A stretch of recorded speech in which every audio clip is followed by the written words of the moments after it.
Mr. President, colleagues, ladies and gentlemen, this year marks the 80th anniversary of the victory of the World Anti-Fascist War. It is also the 80th anniversary of the founding of the United Nations. 80 years ago, fascism was defeated in fearless battles by countless heroic men and women around the world.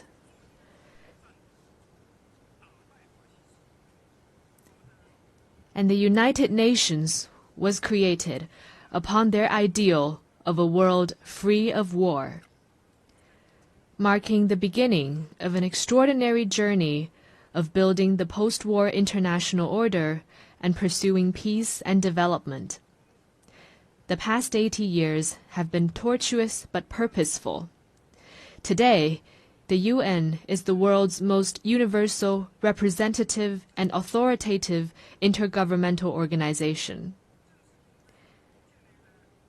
With an international system centered around the UN and an international order based on international law, human society has realized overall peace and achieved unprecedented levels of development and prosperity.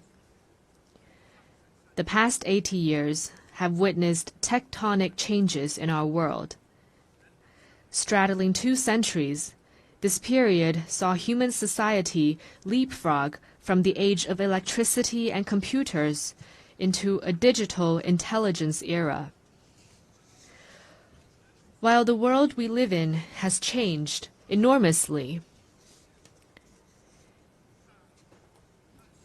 the ideal of making it a better place remains unchanged.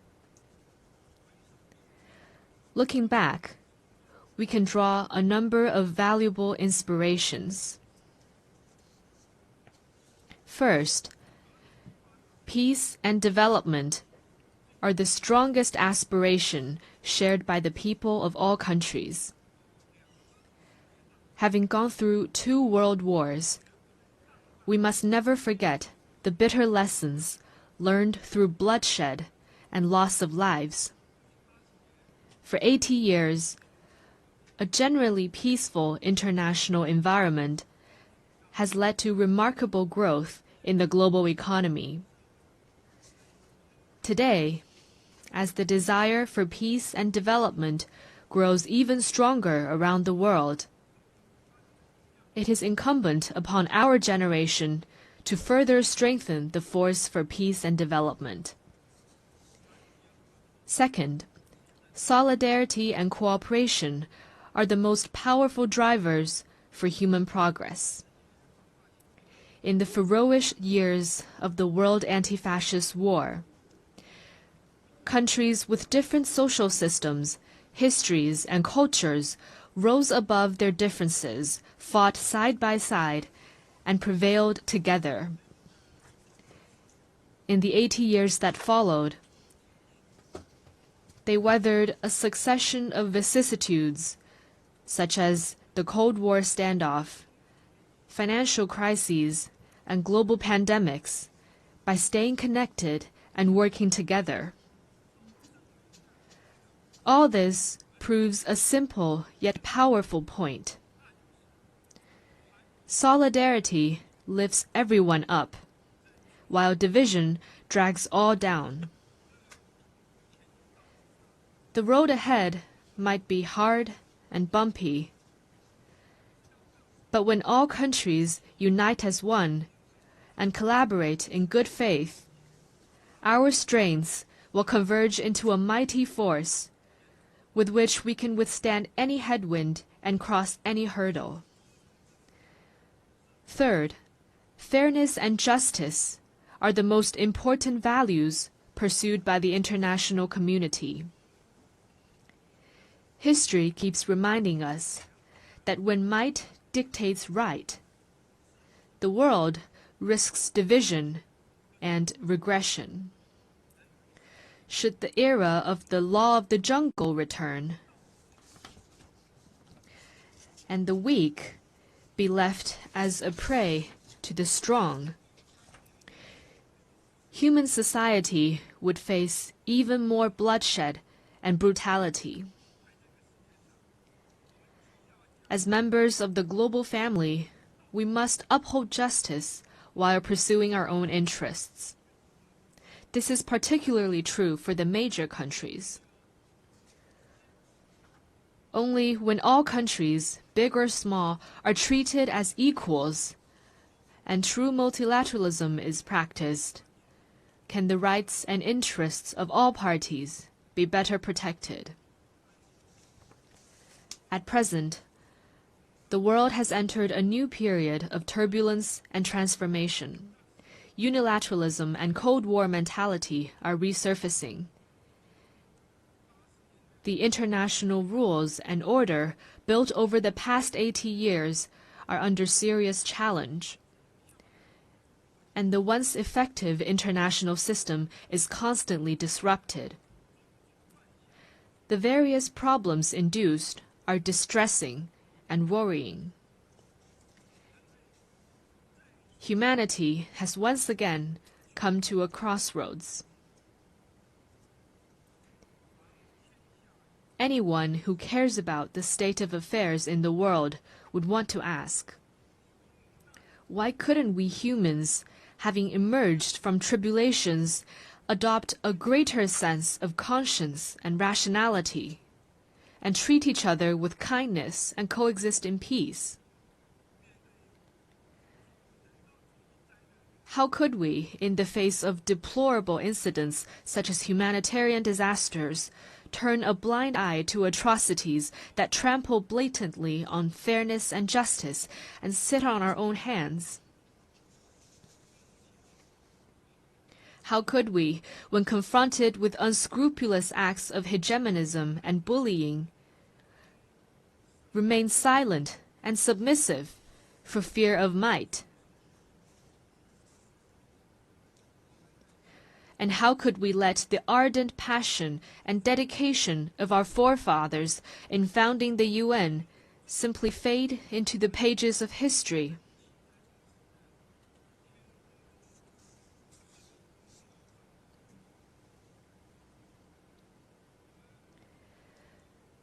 We Chinese people often say, "Never forget why you started, and you can accomplish your mission."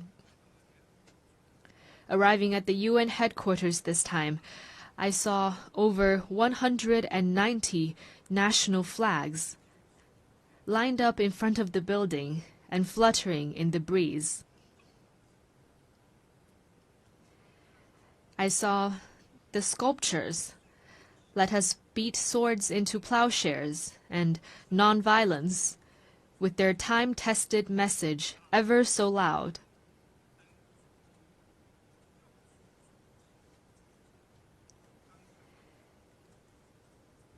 And I saw staff members from different regions, of different races, and with different skin colors, working in collaboration for the common goals of humanity. What I saw got me thinking. Those people, objects, and scenes that embody peace, progress, and development are exactly why we choose to commemorate victory. They are also what inspires us to forge ahead, hand in hand. While we may not be able to go back in time and relive the victory, we can definitely create a better future together.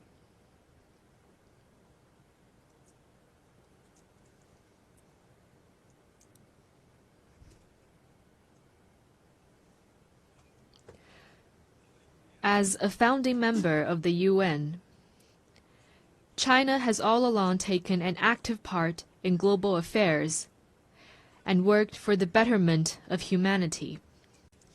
Over the years, President Xi Jinping has put forward the vision of building a community with a shared future for humanity, the Global Development Initiative, the Global Security Initiative, the Global Civilization Initiative, and the Global Governance Initiative, sharing China's wisdom and solution for navigating global transformations and overcoming pressing challenges. In particular, the Global Governance Initiative proposed at the Shanghai Cooperation Organization Tianjin Summit at the beginning of this month underscores the principles of adhering to sovereign equality, abiding by international rule of law, practicing multilateralism, advocating the people-centered approach, and focusing on taking real actions. It points the right direction and provides an important pathway for building a more just and equitable global governance system.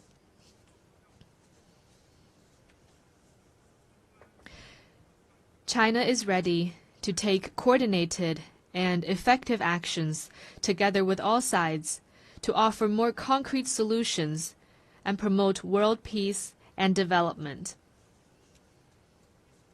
First, amid the volatility and turbulence in the world, we must work together for peace and shared security. All countries belong to the same global village and rely on each other for security.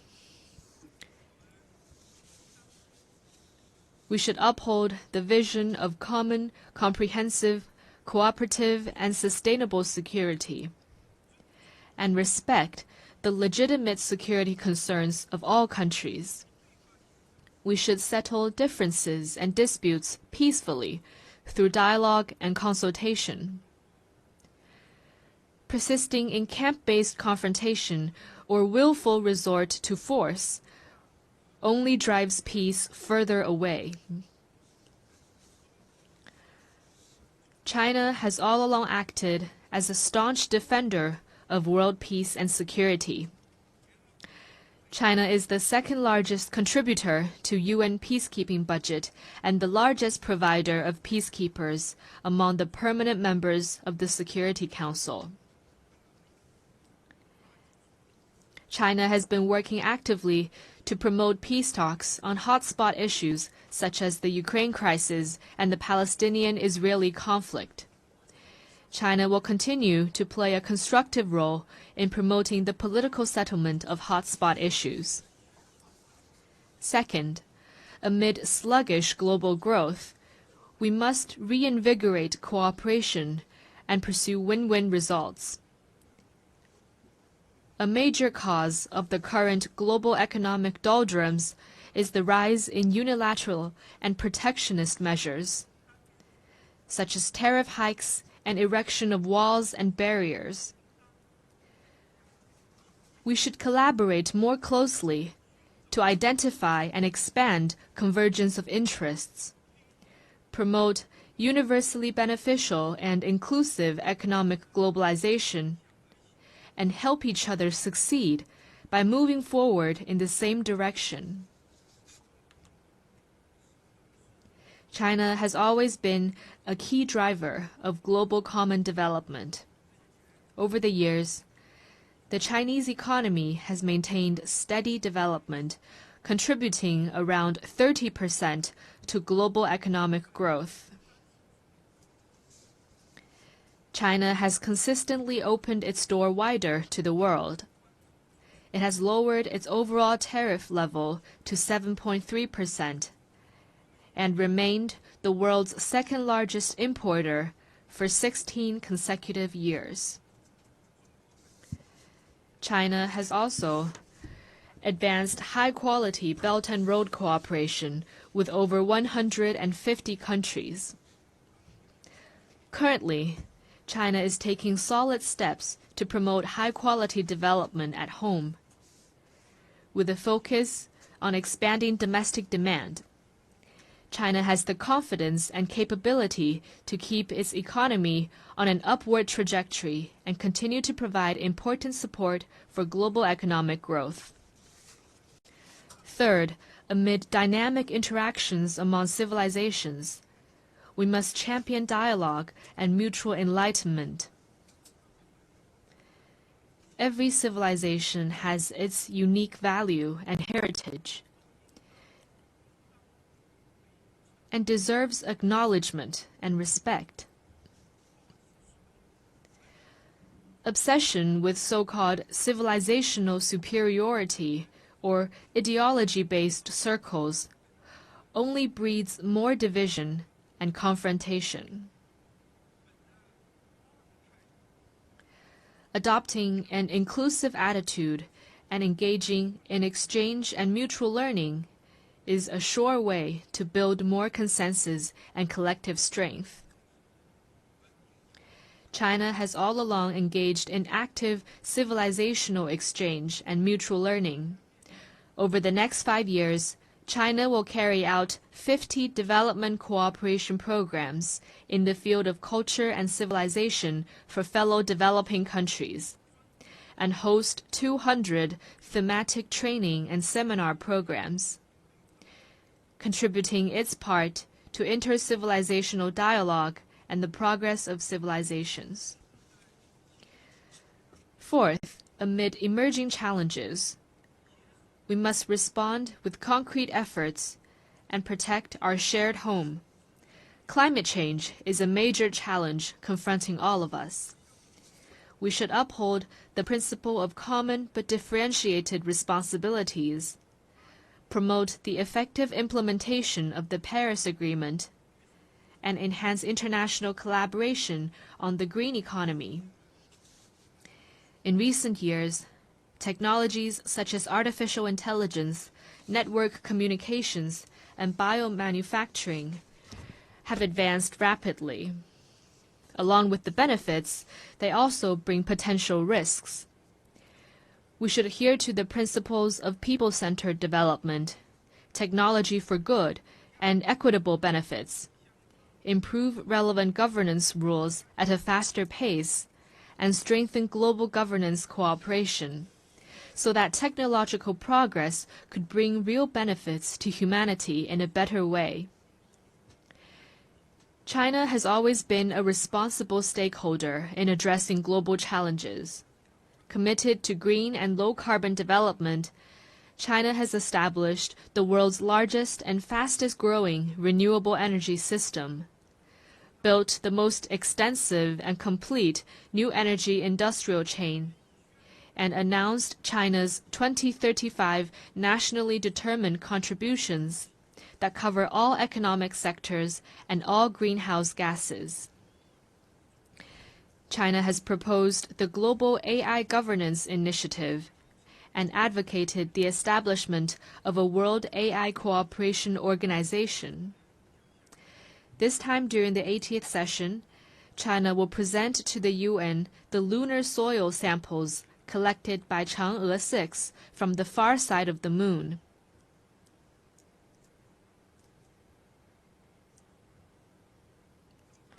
Going forward, China will take more proactive actions and work with all parties to advance global governance in relevant areas.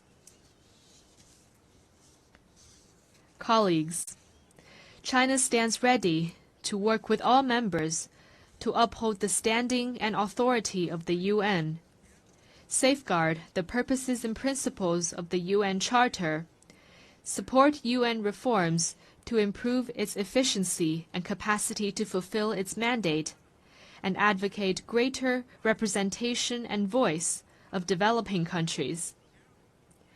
China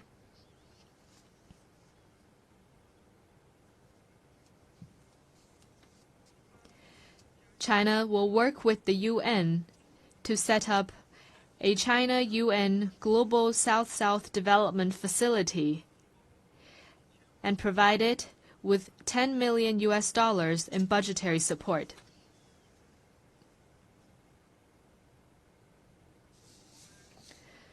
China will also partner with the United Nations Development Program to establish a global center for sustainable development in Shanghai to accelerate the implementation of the UN 2030 Agenda for Sustainable Development.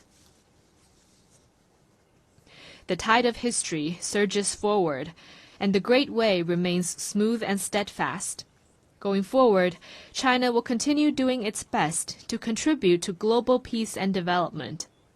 China hopes to work with the rest of the world to uphold the ideals of the UN, carry forward the spirit of multilateralism, actively implement the 4 major global initiatives, advance toward the lofty goal of building a community with a shared future for humanity, and make our world a more harmonious and beautiful place. Thank you.